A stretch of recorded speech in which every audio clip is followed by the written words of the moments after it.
dans notre nouveau rendez-vous en roue libre pour vous tous les dimanches matins, mais également tous les autres jours de la semaine, puisque c'est le principe, vous pouvez nous retrouver quand bon vous semble. En roue libre, l'émission pratique et informative de tout ce qui concerne la voiture, l'automobile en général et évidemment la route. Pierre Chasseret est à mes côtés, 40 millions d'automobilistes. Salut monsieur le délégué général. Salut madame Laurence Perrault, ça va bien? Très très bien et vous? Ça va Vous super êtes bien assis? Ouais, bien assis. En Donc forme. c'est parti Ouais, pour on y va. notre rendez-vous en roue libre avec Louane qui nous a rejoint aussi. Bonjour Louane. Bonjour. Bonjour Jade. Oups. Et non, pas cette fois. Ben non, Jade, elle est malade. On t'embrasse fort et tu te soignes très fort. Et Lénie est en cours. C'est ça. Lénie est à l'école. On vous embrasse aussi. Gabin, vous ne le voyez pas, il est derrière. Et nos invités vont arriver au fur et à mesure. On y va? Allez, c'est l'actu dans le rétro pour commencer notre émission.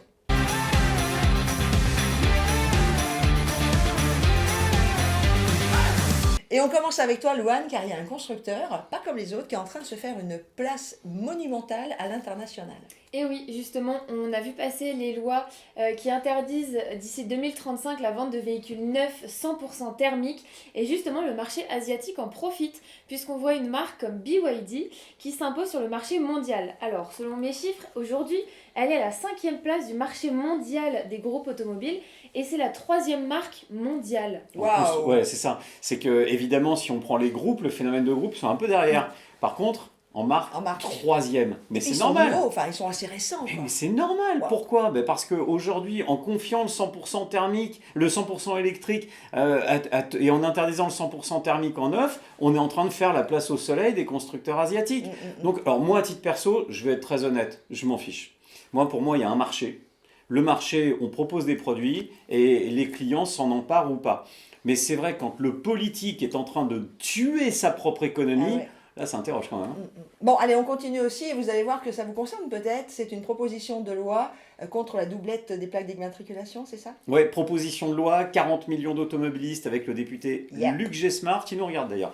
Luc avait fait cette proposition de loi qu'on lui avait soufflé à l'oreille pour empêcher les doublettes. Comment ça fonctionne actuellement? On en avait déjà parlé. Si tu veux changer ta plaque d'immatriculation, c'est simple, hein, tu choisis tes chiffres, tes lettres, et tu vas n'importe où, et c'est bon, tu peux avoir la plaque.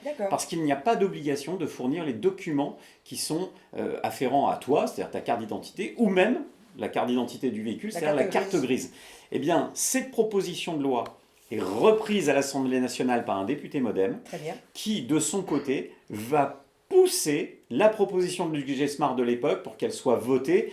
Donc j'ai bon espoir quand même, il est MoDem, le Premier ministre aussi, on a quand même toutes les chances que la proposition de loi 40 millions d'automobilistes passe. Si ça peut empêcher les usurpations de plaques d'immatriculation qui sont un délit, c'est un délit en France, et qui sont en pleine explosion, ça sera plutôt pas mal. Bon, ça c'est une bonne nouvelle également. Et on continue notre actu pour débuter notre émission en roue libre avec vous, notre ami Louane.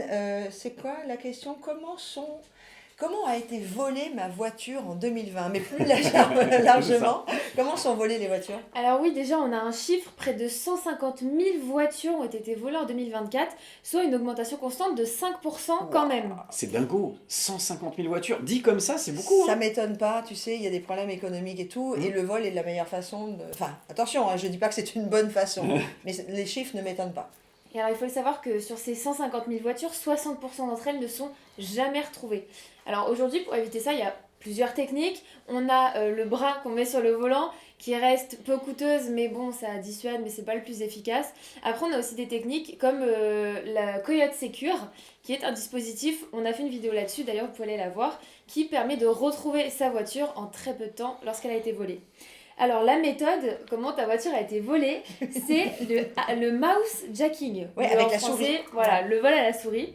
Ça consiste à s'emparer du véhicule grâce à des systèmes technologiques qui permettent de se connecter à une prise OBD.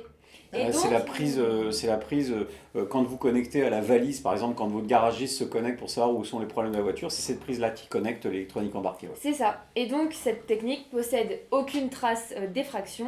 Donc, un petit rappel, quand on se fait voler sa voiture, comme toi, Laurence, on porte plainte et surtout, on appelle son assureur. Ouais, tout de suite. Tout de suite. D'abord, on commence par la police. Lolo, depuis qu'on a commencé l'émission, peut-être une ou deux voitures volées, parce que c'est simple, une voiture est volée toutes les 4 minutes. Voilà. Attendez, j'y vais voir si la vas-y, parce que toi, la tu nouvelle. Non, mais 150 000 voitures par an. Tu le multiplies sur notre vie d'automobiliste une quarantaine d'années. T'imagines la probabilité qu'on a de se faire voler notre voiture? C'est énorme, hein. C'est énorme. C'est ouf. Bah, moi, ça m'est arrivé déjà une fois, peut-être vous aussi. Tiens, d'ailleurs, réagissez sur les réseaux sociaux ou même sur la page YouTube ou sur la page Instagram de l'émission. Dites-nous si vous vous êtes déjà fait voler votre voiture, comment ça s'est passé et voilà, quelle était la pratique. Est-ce qu'ils ont fait la mouse jacket ou est-ce qu'ils ont trifouillé jacking Ouais. Ou est-ce qu'ils ont trifouillé jacket, ils se sont fait la jaquette surtout. Ouais, dites-le nous Voilà. et on vous dira si c'est Louane qui l'a volé. C'est aussi simple que ça. Et puis surtout, toutes vos questions, vous le savez, vous nous les posez sur YouTube ou sur Instagram. Allez, on continue. Merci Loulou, dites Louane. Merci Pierre. Et vous restez avec moi parce que là, on va passer en conduite accompagnée. Je mets tout de suite ma ceinture de sécurité. Moi.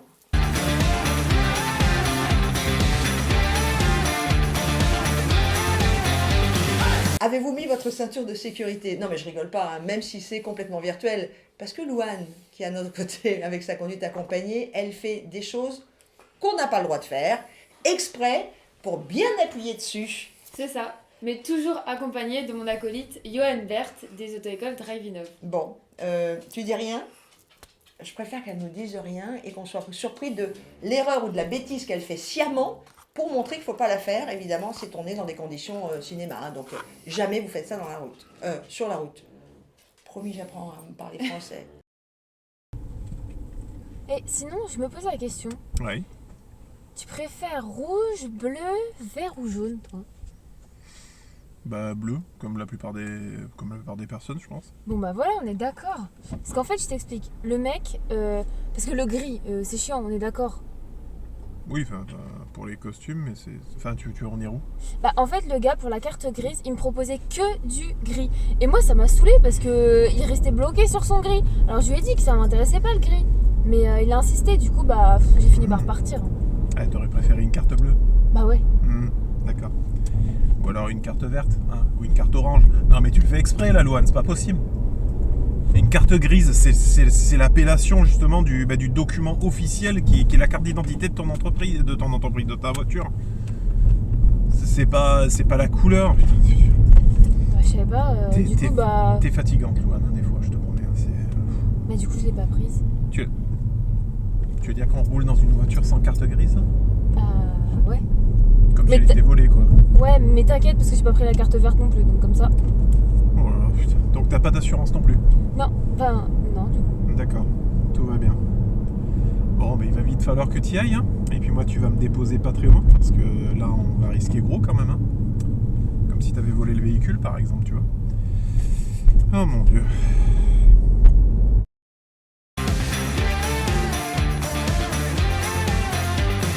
Il est à nos côtés, c'est notre avocat, Maître Yoska, spécialisé en droit routier. Bonjour Maître. Bonjour madame. Mesdames, s'il vous plaît. Mesdames, c'est pour ça que j'ai dit mesdames. Ah, j'ai entendu madame. Non, Vous êtes mesdames. enrhumé? Non, je rigole. Question, permis, pas permis, c'est notre chronique.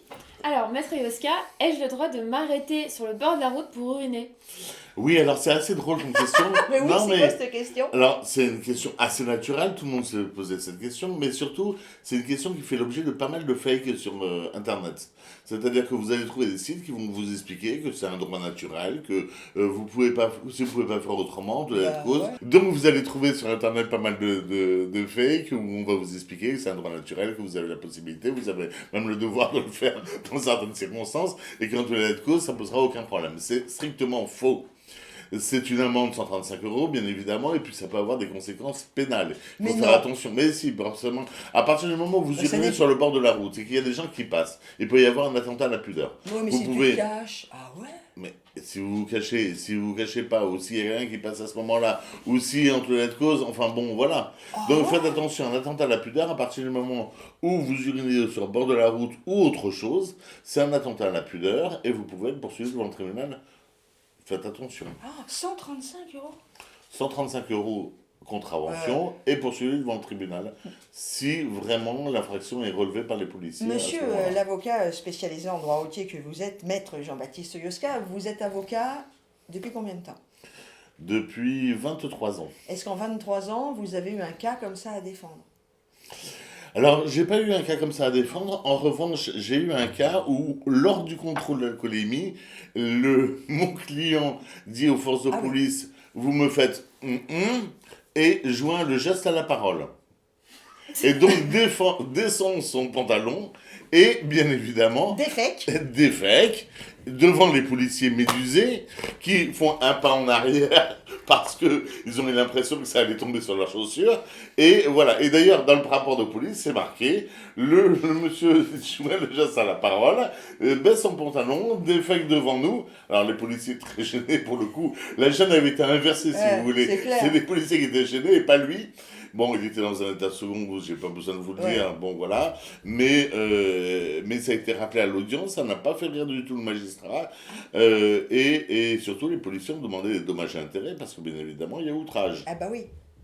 D'accord, mais là après c'est vraiment un cas particulier. Ce que je voulais dire dans la question, j'aime beaucoup cette histoire, je m'aime bien fait rire, c'est qu'effectivement c'est plutôt tolérant. Non, c'est pas plutôt tolérant, c'est plutôt toléré, si vous voulez. Ça. Si, il faut savoir raison garder. Si vous vous cachez, si vous faites quelques pas, si vous n'êtes pas sur le bord de la route, si vous vous planquez, vous n'êtes pas obligé de descendre complètement votre pantalon sur les chevilles pour faire pipi. Si les filles, nous, un peu, quand même. Je parlais des hommes. Ouais, mais vous, il n'y a pas vous sur la tête. Et quand tu l'as de cause, on va vous dire, Laurence, il faut le garder en tête, on va vous dire, il ne tenait qu'à vous d'aller jusqu'à la station-service la plus proche, il ne tenait qu'à vous de repérer la station-service si vous avez un problème d'incontinence, et qu'il ne tenait qu'à vous de prévoir éventuellement cette difficulté. Ça t'est jamais arrivé ? Non. Alors, si jamais un jour ça vous arrive, parce que moi j'ai dû m'arrêter, pour les filles, vous vous mettez bien sur le bas-côté de la route, vous ouvrez les deux portières côté trottoir, enfin pas... Moi, je le fais pas en ville, mais ça m'est arrivé de le faire une fois en pleine campagne. Et je me mets entre les deux portières, celle devant, celle derrière, au moins je suis cachée. C'est la minute de la honte, quand même. Mais non, c'est parce que ça fait partie de la vie, ça peut vous arriver, vous verrez. Ça peut vous arriver n'importe où. Non, parce qu'à un moment, on peut plus. Et les médecins disent qu'il faut jamais se retenir la vessie trop longtemps pleine. Eh bien, écoutez, vous perdrez devant le tribunal correctionnel, on verra ce qu'on pense au magistrat. Non, je gagne, moi, au tribunal. Merci beaucoup, maître. Merci à vous, mesdames. Vous avez votre réponse ? Oui, merci Allez. maître. Merci. Et tout de suite, c'est quoi ce truc ? C'est notre ami Gabin qui nous rejoint. Juste un mot, parce qu'on le dit, mais on le dit pas assez souvent. Gabin, c'est lui qui réalise toute l'émission. Donc, il fait des tournages avec nous, il est aussi avec nous. Donc, je suis là depuis le début, en fait, j'arrive pas juste pour la chronique. Voilà, et il est là derrière, et après, il fait les montages, et c'est lui qui vous permet d'avoir une belle émission en roue libre que vous pouvez découvrir sur YouTube. Alors, c'est quoi ce truc ? On parle panneau, t'es pas tombé dedans, là ? Non, ça va. Bon, c'est le départ en vacances, Laurence, Ouais. tu sais, c'est les vacances actuellement. Et on a beaucoup qui vont partir à la mer, à la montagne en vacances. Et donc, sur la route, faut s'arrêter. On va le voir juste après avec une petite expérience qu'on a fait avec 40 000 automobilistes.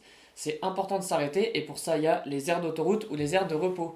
Il y en a différentes et je vais vous les présenter. Alors, déjà, il y a le panneau d'aire de repos. C'est un panneau qui signale des aires sans station-service où les conducteurs peuvent s'arrêter donc pour se reposer, pique-niquer ou juste prendre l'air. Ensuite, il y a le panneau d'aire de service. Donc, ces panneaux, ils indiquent les aires où l'on trouve des stations-service, des restaurants, des bornes de recharge électrique et parfois même des hôtels. Donc on peut y passer une petite nuit. C'est important parce que le sommeil, c'est ce qu'il y a de plus important sur la route. On va le voir juste après encore une fois. Vous dormez pas au volant, hein. Ensuite, il y a le panneau de pré-signalisation des aires. Donc ça, comme son nom l'indique, il est placé plusieurs kilomètres avant une aire. Il annonce surtout la distance et les services disponibles. Donc comme on a vu avant, les hôtels, les bornes de recharge, les stations-service, ou même si on veut s'hydrater ou manger. Et ensuite, il y a le panneau touristique des aires. Donc sur certaines autoroutes, les panneaux ils mettent en avant des aires avec un intérêt particulier, donc des aires panoramiques, des aires culturelles, etc. Des aires de sable. Et pardon. Sauf que là, tu nous as parlé beaucoup sur l'autoroute. Là où on a vu effectivement c'est quoi ce truc en panneau d'autoroute. Il existe aussi des panneaux d'aires de stationnement sur les nationales. Sur la route, sur les nationales, exactement. Ou qui nous annoncent que dans tel village, il y aura, c'est un village étape, etc. Donc c'est bien fait. Donc soyez prudents sur la route. Et il faut savoir, donc petite info sur ces panneaux, ils sont conçus pour limiter la prise au vent et surtout lorsqu'il est suspendu en hauteur. Ah, c'est bien ça. Ah, c'est cool. Et je le rappelle, je veux vraiment finir par ça. Partez pas sur la route si vous êtes vraiment fatigué ou faites des pauses, c'est le plus important. Vous le verrez juste après, c'est vraiment impressionnant avec ce qu'on a réalisé avec l'association. Et ça sera dans notre sujet du vrai et du faux sur l'étude sur la somnolence au volant. Ouais, t'as raison, restez avec nous. Merci beaucoup.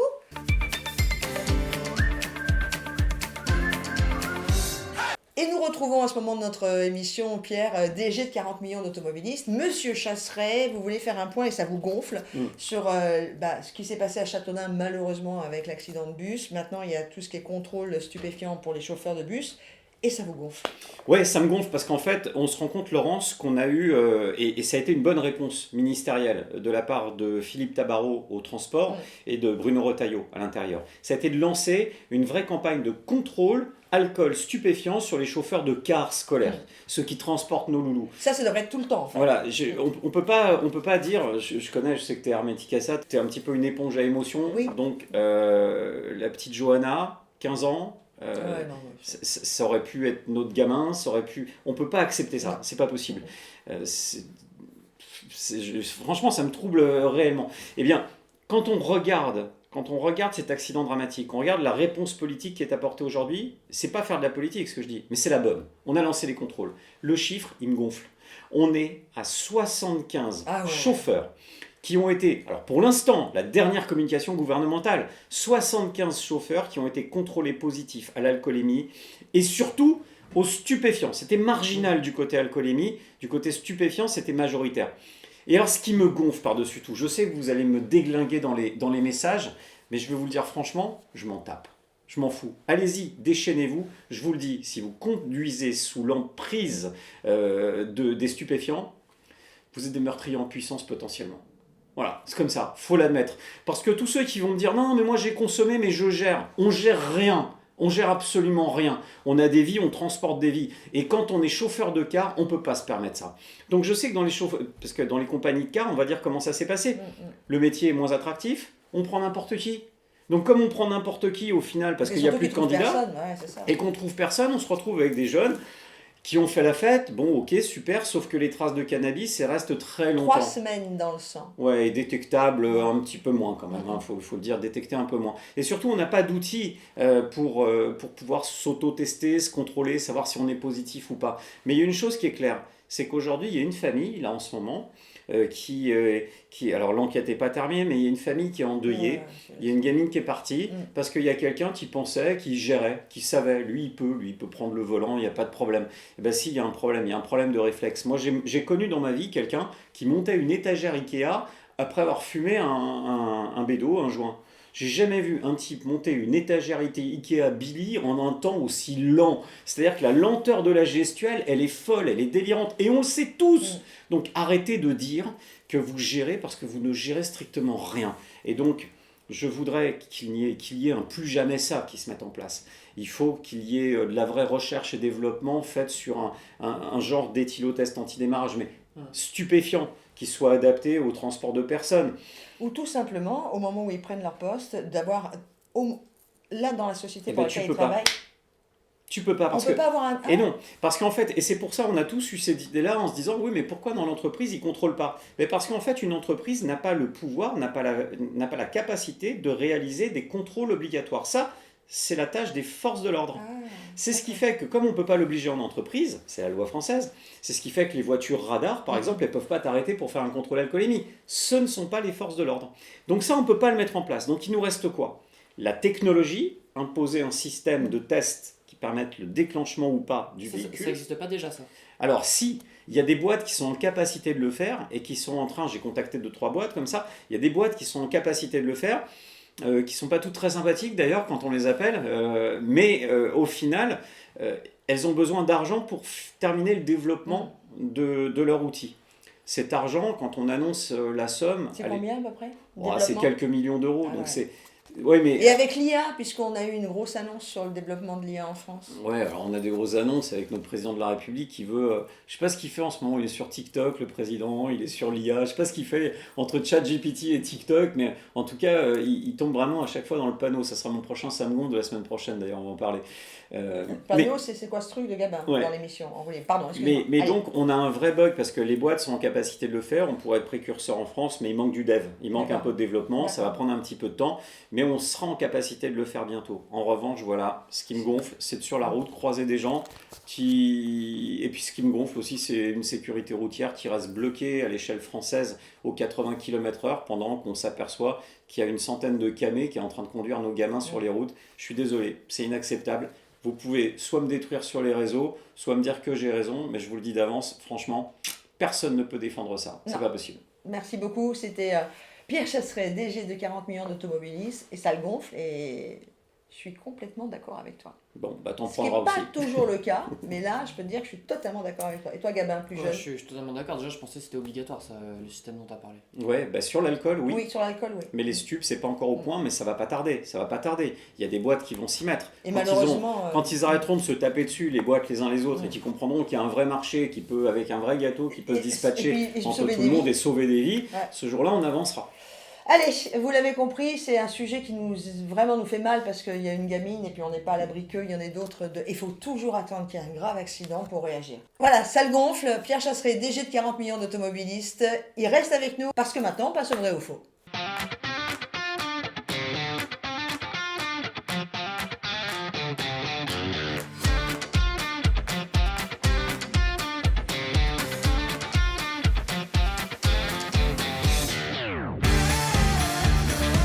Allez, restez bien avec nous et puis surtout, vous allez découvrir des résultats étonnants d'une étude qui a été faite dans les conditions du réel par l'équipe de 40 millions d'automobilistes.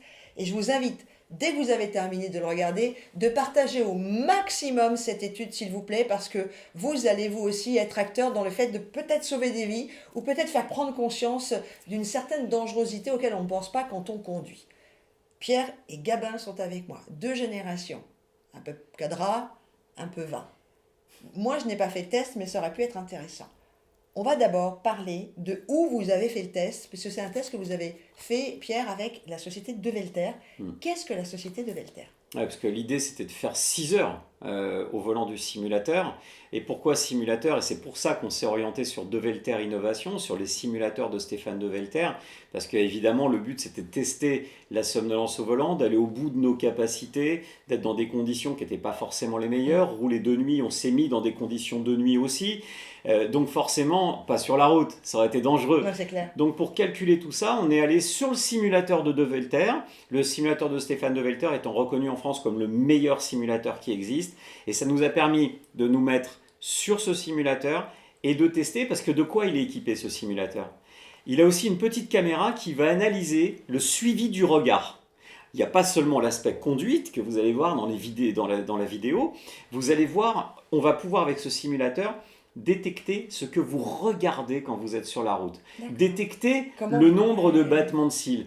Détecter les moments où Jade, qui incarnait la jeune fille de 20 ans sur la route, le temps qu'elle passe à faire dodo. Parce que Jade, c'est sa particularité, elle fait dodo sur la route. Quand elle fatigue, dodo, il n'y a plus Jade.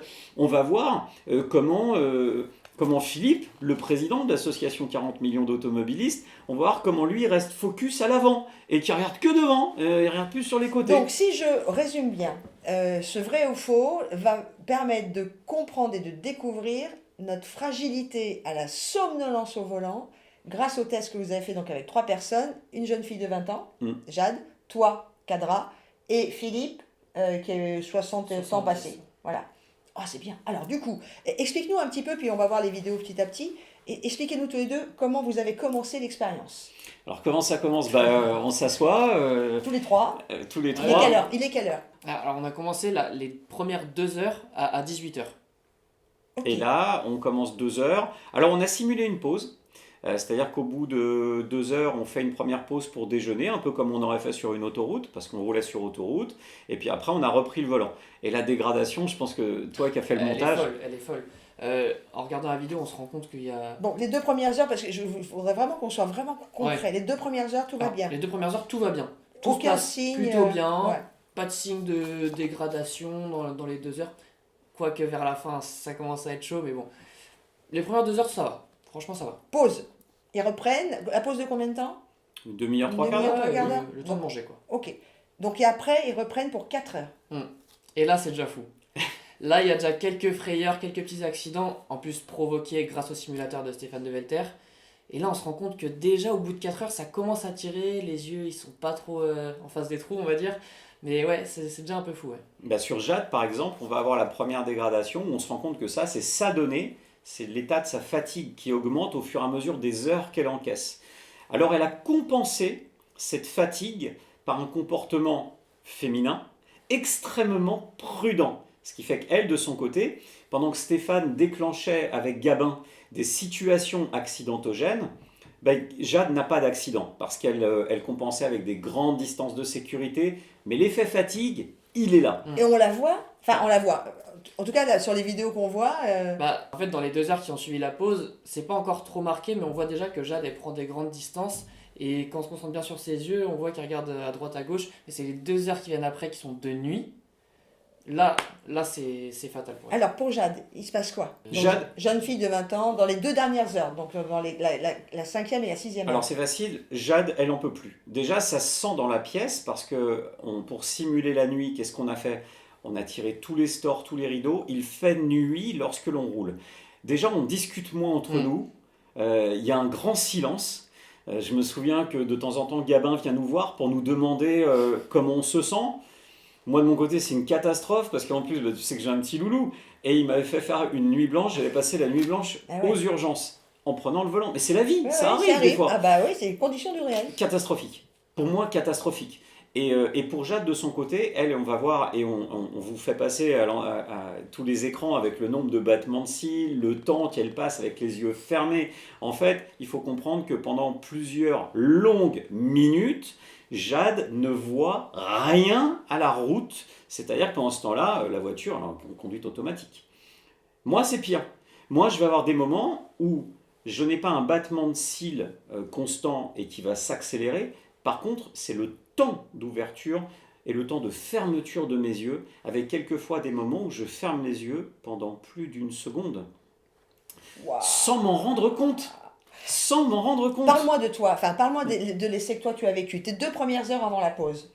Je m'amuse. Donc en gros, 18h, 20h, tu t'amuses. 20h, 20h45, pause. Je suis fatigué. 20h45, 21h45, 3e heure après, enfin première heure après la pause. Dur. Ça commence. Vous aviez mangé en plus. Ça commence. Ouais, donc Ouais. tu sens le truc. L'effet digestion, on sent que je suis pas bien. Et toi, tu as quand même déjà un peu d'expérience de la route, parce Ouais. qu'on pourrait se dire que Jade, 20 ans, elle n'a pas encore beaucoup Ouais, mais d'expérience. j'ai une nuit hein. blanche. Hein. J'encaisse t'as une nuit blanche. Tu commences à décrocher à la 3e, 4e, 5e heure. Troisième heure, je décroche, je le dis à Gabin. Je lui dis là. T'as des accidents non, parce que du coup, ils vous mettent. C'est à ça, la toute fin. Ouais, des grosses frayeurs. En fait, j'aimerais Ouais. rajouter que Pierre, tu as testé aussi des choses parallèles à la fatigue, qui sont le téléphone et la vitesse. Oui, j'ai voulu tester d'autres choses, c'est-à-dire je me suis dit, je vais me mettre dans les conditions de quelqu'un qui... donc j'avais pas prévenu mes proches, rien. J'ai voulu me mettre dans les conditions, parce que sur le simulateur de Stéphane, on peut déclencher l'autoradio, mettre de la musique, on peut simuler des appels téléphoniques. J'ai voulu simuler tout ça pour me placer et tester toutes les situations. Ouais. On va faire simple. Téléphone au volant, mort au tournant. C'est-à-dire qu'au bout d'un moment... Mais t'avais pas le téléphone comme ça, t'avais le Non, téléphone intégré. Intégré, Ok. intégré. Mais quand tu as l'effet fatigue, Plus. plus la communication téléphonique, je perds pied. C'est fatal. Je perds pied. C'est fatal. C'est pas l'accident, mais on n'est pas loin. Ouais, c'est-à-dire, et heureusement, dans la vie réelle, c'est ça, on n'a pas toujours un accident. Mais honnêtement, et on va se le dire entre nous, on s'est tous fait des frayeurs au moins une fois avec notre téléphone parce C'est qu'on clair. est absent. Sauf que là, j'avais nuit blanche, les 6 heures qui commençaient à marquer, plus l'effet téléphone, non, là, ça marche plus. Quelle sensation ton corps, puisqu'il n'y a qu'à toi que je peux poser la question, quelle sensation corporelle tu ressentais au fur et à mesure que les minutes passaient? Je sentais une accélération de ma fatigue, vraiment exponentielle. Tu sentais, ouais. Je sentais que j'étais pas bien. Je le disais à Gabin, je lui disais là, ça passe encore, mais les 2 dernières heures, ça va être terrible. Et les 2 dernières heures, elles ont été absolument terribles. Et ça se termine par... alors j'évite les situations d'accident, que de poisson, que m'inflige de temps à autre. Pas tout le temps, Ouais, Stéphane. là. Le but, c'est de me surprendre. Mais bizarrement, si je te dis que c'est à 10 minutes de la fin, 1 km. 1 kilomètre de la fin, Accident. j'ai l'accident. Bah ouais. Pourquoi ? Parce que ce dernier élément déclencheur que me met Stéphane, je suis plus en capacité après 5h45 de route de l'éviter. Et encore, c'est 5h45 avec quand même une pause, donc c'est vraiment 2 heures, 3 quarts d'heure de pause, et c'est les 4 dernières heures, et en conditions nocturnes, enfin à la fin, qui sont plus lourdes. Tu sais à peu près toi combien t'as... En tout vraiment, où t'étais pas vraiment là en fait? Alors c'est pas moi le pire sur le temps, je crois que je suis au-delà de 10 minutes. Ouais. T'es à 12. 12. 12 exactement. Jade? Jade, c'est la pire, 18 minutes les yeux fermés. Ah non, mais elle n'a pas conduit 18 minutes. Si. En fait, si, elle a si. eu des clignements incessants pendant les 6 heures qui font que tous ces clignements alignés font 18 minutes Ah, ok, de d'accord. yeux fermés. Et Ouais. Philippe, le plus ancien? 3 minutes. Oh, oui, mais c'est normal, c'est l'expérience. Non, mais attends, c'est hyper intéressant parce qu'on s'aperçoit que c'est pour ça qu'on a voulu 3 générations. C'est facile de dire oh, le permis des seniors, Ouais, les c'est seniors, clair. les Ouais, ouais. seniors. Au final, alors il y a d'autres soucis qui sont révélés par la conduite de Philippe. Lui, il va raccourcir ses distances de sécurité. Avec la fatigue. au avec fur et à l'effet mesure. fatigue Ah ouais. qui s'amplifie. Mais en tout cas, sur la fatigue au volant, Philippe, pas de sensibilité. Ouais. Philippe, il va rester concentré. Non. 3 minutes d'ouverture, de battement de cils, pas de problème. C'est-à-dire que Philippe, les 2 premières... Excuse-moi, hein, je veux vraiment qu'on soit bien clair. Les 2 premières heures, nickel. Pause déjeuner, nickel, ou dîner, 3 quarts d'heure. Et après les 4 heures, chez lui, on ne voit Non, rien. pas sur ce point-là en tout cas. En fait, on Sur voit la plus, somnolence, pas de fatigue, rien. Non. Il sait gérer. Enfin, en tout cas, on ne sait pas s'il sait gérer, mais lui, non. Ça va. Alors, il bah, a eu... il est ressorti des 6 heures, si tu me permets, Pierre. Ouais. Il a dit, moi, je peux rerouler encore 6 heures. Est-ce qu'il n'avait pas triché en faisant une grosse sieste avant de manger? Non, on avait bossé la journée. Oh, il est solide, Philippe. Ouais, Monsieur le président de 40 millions d'automobilistes. on avait bossé la journée, on s'était retrouvé chez Stéphane, mise en place des caméras, les interviews, mine de rien, il y a quand même beaucoup de choses à faire, hein, la vidéo ne tombe pas comme ça du ciel, et Ah, non, bah, non, c'est il y avait clair, vraiment ouais. du boulot, et non, on a Super vraiment, expérience, bravo à 40 millions d'automobilistes. et surtout, moi, ce que je retiens, c'est 6 heures de conduite, Jade dodo, 18 minutes. C'est-à-dire que pendant quand même, je ne sais pas si tu te rends compte, pendant près de 20 minutes, Ah, elle voit merde. tout sauf la route, avec cette accélération. Ouais. Et on a beau avoir des clignements constants, Ouais. en fait, ces moments-là, tu n'as plus l'appréciation de la distance de sécurité. C'est pas pour rien, oui. Tu me permets, Laurent? Vas-y, mon Je gars. vais juste lancer une petite vidéo. Vas-y. C'est une phase pendant les 2 dernières heures de nuit, mais alors là, vous allez voir les clignements des yeux incessants de Jade et surtout, en fait, je sais même pas si c'est des clignements, c'est que tu fermes les yeux carrément pendant une seconde. Vous allez voir, c'est juste fou.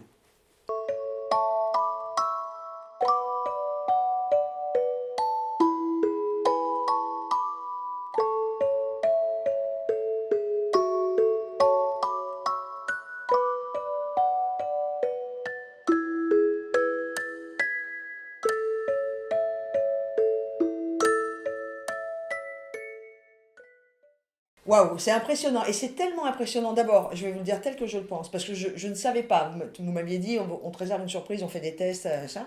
Bravo. Déjà, bravo, et c'est sans flagornerie. La prochaine fois, je veux bien faire le test avec vous, parce que c'est hyper... Même, on apprend des choses sur Ouais, soi, ouais, pour complètement. le coup. Ouais. Donc, si on résume tout ça, c'est pas pour rien qu'on nous dit, faites une pause toutes les 2 heures. Ouais. Déjà, c'est pas pour nous ennuyer. Ouais. C'est clair. Ouais, alors moi, je vais le résumer autrement. Je vais dire que sur simulateur, on découvre nos failles. Ah, ouais. On pense tout être Plus des fort que excellents tout le monde. conducteurs. Alors moi, je le dis parce que j'ai pas de problème avec ça. Moi non plus. Moi, ma faille, elle s'est concentrée sur les distances de sécurité, qui se raccourcissaient, sur le nombre de contrôles rétro qui, au fur et à mesure des heures, ralentit. Et donc, ça se traduit par quoi? Par une accentuation de la fatigue, où à un moment donné, tu n'es plus en capacité. Alors, c'est vrai que, et là, je parle sous couvert de ma chérie qui va regarder, c'est vrai que quand je suis vraiment trop fatigué comme ça, soit je lui laisse le volant, ça Ah c'est ouais, une je évidence, vois. soit on va s'arrêter, on fait une pause Ouais. sur la route. Effectivement, c'est ça le bon truc. Ce que ça m'a appris, c'est qu'on n'est pas invulnérable. Ce que ça m'a appris, c'est qu'on a tous des failles. Et qu'en fait, et ça c'est fort, j'ai compris que la jeunesse n'était pas forcément ceux qui vont être le moins sensibles à la fatigue. Loin s'en faut. J'ai compris que pointer du doigt le senior, c'est débile. Ouais. Parce qu'en fait, il a peut-être d'autres capacités que nous sur la route. Et j'ai appris surtout qu'on est tous faillibles et qu'on a tous des défauts à corriger. Et le simulateur de conduite, C'est c'est génial. Et puis- exceptionnel pour Et ça. puis après, voilà, on n'oublie pas qu'il y avait des situations où vous aviez travaillé la journée, toi tu as fait une nuit blanche avec ton petit, peut-être que Jade était un peu Des malade, situations il y a plein habituelles. de situations La vie. habituelles, voilà. Gabin, toi qui as filmé ces 6 heures, Ouais. est-ce que tu as réussi d'ailleurs à filmer son... Ah, j'avoue que même filmer c'était un peu compliqué, donc j'imagine même pas vous sur simulateur. Mais ouais, moi en regardant la vidéo, à la fin je me dis, mais c'est pas possible, on s'en rend pas compte de tout ça. C'est les clignements d'yeux incessants, regarder le compteur toutes les secondes pour Jade, les distances de sécurité pour Philippe.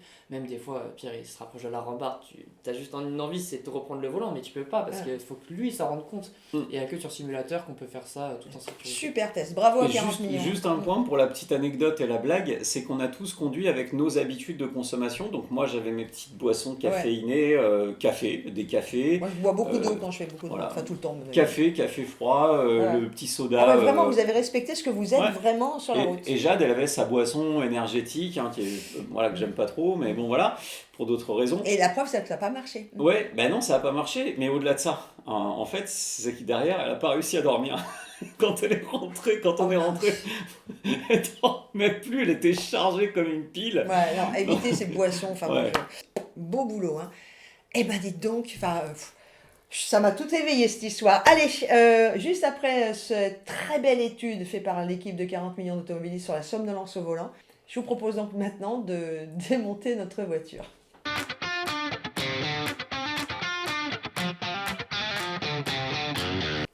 Si vous nous rejoignez pour la première fois à la découverte de cette sublime émission en roue libre, Démonte ta caisse, c'est l'occasion de mieux comprendre ce qui fait notre voiture en termes d'articles, d'organes, etc. Et c'est cette jeune femme qui s'y colle. Ouais, parce que les femmes, elles aiment la voiture. Aujourd'hui, tu nous parles de quoi? Je vous parle des bougies d'allumage. Ah oui. Ah, ça tombe bien, c'est mon anniversaire bientôt. Tu vas te faire allumer, toi. Alors, je vais pas pour les souffler, celle-là. Est-ce que vous savez à quoi elles servent exactement? Eh ben oui, à faire la petite ting pour mettre... C'est ça, dans elle le va moteur. venir mélanger l'air et le carburant qui permet donc de s'enflammer par l'étincelle qu'elle fournisse et donc de démarrer le moteur. Lors de ce démarrage, c'est les gaz qui sont produits par le mélange, enfin, par l'inflammation du mélange, qui vont venir pousser les pistons et donc permettre au moteur de démarrer. Comment on sait que les bougies d'allumage sont-elles usées? Eh ben, je sais pas. Ah. Genre, ça va brouter au démarrage. Ouais, ça va moins bien ouais. démarrer. Alors, on va avoir les démarrages dits ratés, les faux Mm. démarrages, les démarrages difficiles, une consommation de carburant plus élevée et même un son inconstant du moteur. Ah ouais, Normalement, c'est- le son du moteur Ah est assez oui. linéaire et quand ça ne l'est plus, c'est qu'il y a un souci. Et comment je sais tous les combien ça se change Tu fais entretenir ta voiture correctement par un garagiste. Ouais, t'as un bon garagiste, un bon Ouais. ludo. Et Ouais. Et Moi, sinon, je pense. théoriquement, c'est entre 30 et 60 000 km qu'il faut changer Ah. les bougies d'allumage.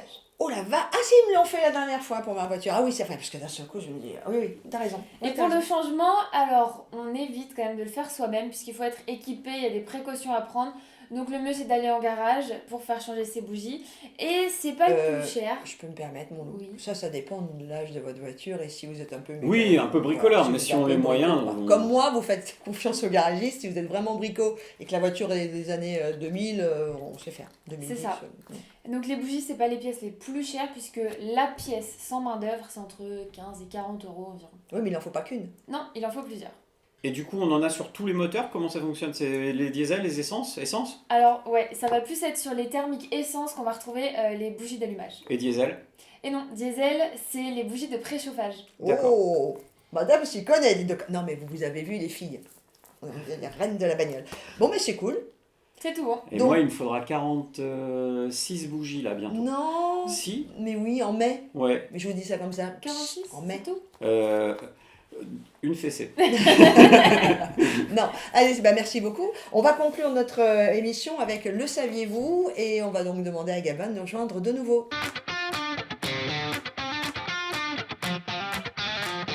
Et pour conclure notre rendez-vous en roue libre, on retrouve professeur Gabin avec sa chronique Le Saviez-vous. Et alors là, c'est un sujet, moi, qui me plaît beaucoup parce que ça me rappelle les années 80 où ma Dodoche, il y avait plein d'autocollants derrière. Ouais, enfin, je pense pas qu'il y en avait autant que le chiffre que je vais vous annoncer. Petite devinette comme d'hab. Ah bah oui, C'est un record mondial. ok. Donc pour vous, quel est le record mondial d'autocollants posé sur une voiture? Waouh, waouh, waouh, waouh, waouh. Attends. Il n'y en avait pas sur le Moi, je suis pas au pare-brise devant courant. quand même. Alors, petite précision, Ouais. pas sur les parties fonctionnelles du véhicule, c'est-à-dire pas sur le pare-brise comme tu as dit, Parce ou que si c'est ça interdit. peut gêner la vue. Ok, donc etc. c'était la carrosserie essentiellement. C'est ça, ouais. Le record, mais ça dépend de la voiture en même temps. Bah, c'est le record, c'est le record. Qu'est-ce qu'on va dire? Moi, pour le coup, je sais pas. C'était une Chevrolet, hein, si vous voulez tout savoir. Une Chevrolet. longue, les Chevrolet. De toute façon, les Américains, ils sont pour ça, ils sont ouf. Ah, je dis j'ai pas dit que c'était en Amérique. Ah, pardon, Euh, c'est peut-être. Moi, je dirais. Ouais, 1000. Allez, je moi, me lance. j'étais à 10 000. 1000. Moi. Je passais à 10 000. 10 000, Ah bah vous pouvez monter. Hein. Ah, bah, Ah bon? Ah bah oui. un million? Non, quand Bah même. non. Bah, et moi, tu sais, on me dit Mais monte, 10 je 000, monte. il y a plus de 10 000 autocollants dessus. Eh ouais, c'est... Je vous dis, Allez, Ouais. 41 543 autocollants. Ah ouais, ça fait pas mal d'autocollants sur la voiture. Ils ont empilé le mec, c'est pas Ah, possible. ouais. C'est en 2020, c'est l'ambassade de Guyane au Koweït qui a fait ça. En fait, c'était une petite fête qu'ils ont fait entre les deux pays pour sceller leur amitié. Et ils ont organisé une petite fête et un petit concours. C'était coller le plus d'autocollants sur une voiture. Et donc, c'est l'ambassade de Guyane qui a gagné avec 41 543 autocollants. Alors c'est le bon plan quand même quand ta carrosserie est pourrie et ta voiture est complètement rouillée. Rouillé. Donc tu Ah, bats ça va. un record, tu rentres dans Ouais. le Guinness Book. Mais non mais Sérieux, 41 000. Bon, comme je l'ai précisé, il fallait pas que ça soit sur les parties fonctionnelles du véhicule, ou du moins, il fallait pas que ça gêne la visibilité, donc interdit sur le pare-brise avant comme arrière. Mm. Et c'était un vrai souci d'ingéniosité, et aussi pour le temps, il y avait un temps à respecter. Donc, ouais, ils se sont Pour les- organisés pour les coller, en fait, pour c'était les un vrai coller, ouais. concours. Ouais, c'était un Ouais. vrai concours, et ça a attiré plein de monde. et puis moi j'en ai une de colle. Mais bon c'est pas drôle si vous avez la réponse. Vas-y. Tu as vu on peut quand on a nos plaques d'immatriculation. Oui. Tiens, je vous laisse le temps de répondre. Vous avez le département. Est-ce que j'ai le droit ou pas Moi, je sais. De quoi? de coller un petit autocollant pour changer mon département sur la plaque Ah, d'immatriculation? comme les Non, métropolitains font moi, en je- Corse. Ouais. pour pas, Moi, je dis non, monsieur, on n'a pas le droit. Exactement, on n'a pas le droit. On n'a pas le droit, on peut Ouais. rien coller sur une Mm. plaque d'immatriculation et répond vraiment à des codes bien spécifiques. Mm. Et donc on ne peut pas coller ce petit autocollant dessus, même si c'est joli. Et effectivement, tu as raison, la plus grosse demande de petits autocollants comme ça, c'est les les... 2A, 2B. C'est de A, de B. Ouais. En se disant au moins on m'abîmera pas ma voiture quand on sait qu'on est Corse. Amitié aux Corses, vous avez une magnifique île. Et nous, les continentaux, eh ben, on aime bien aller chez vous.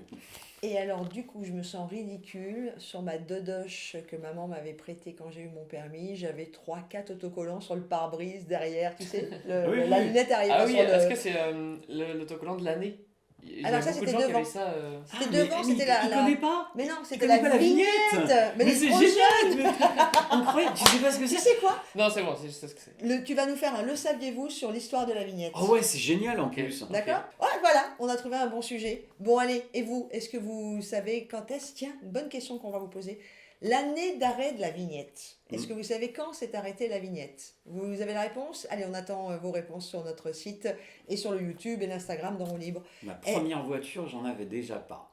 Allez, ça vous donne un indice. Oh, c'est pas vrai. Si, c'est vrai. Ma première voiture, j'en avais pas. J'avais pas de vignette. T'as eu ta voiture à quel âge?